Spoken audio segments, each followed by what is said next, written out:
জানিয়ে দেন বান্দা বান্দিরা 29 নাম্বার পারার ভিতরে চলে যাও। 29 নাম্বার পারার ভিতরে সূরাতুদ দাহার বলে একটা শব্দ আছে। আজকে তোমরা দুনিয়ার জমিনে আমার দেওয়া নেয়ামতের শুকরিয়া আদায় করো না। আজকে তোমরা দুনিয়ার জমিনে আমি যে মাল দিয়েছি তার প্রশংসা তোমরা আদায় করো না। আমি যে দিন দিলাম, যে রাত দিলাম, যে চন্দ্র দিলাম, যে সূর্য দিলাম, এ সব কিছু ভক্ষণ করছো, অথচ তোমরা আমার শুকরিয়া আদায় করছো না। ওগো দুনিয়ার ইমানদারেরা, আজকে দুনিয়া নিয়ে তোমরা বড় মেতেছো, আজকে টাকা পয়সা নিয়ে বড় মেতেছো, আজকে সংসার নিয়ে তুমি বড় মেতেছো।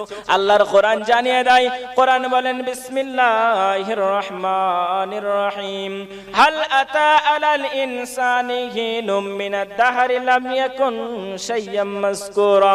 আমার আল্লাহ তাআলা জানিয়ে দেয়, আজকে তুমি চিন্তা করো ওই সময়ের, ওই কালের যেই সময় তোমার কোনো অস্তিত্ব ছিল না, তোমার কোনো নাম ছিল না, তোমার কোনো নেই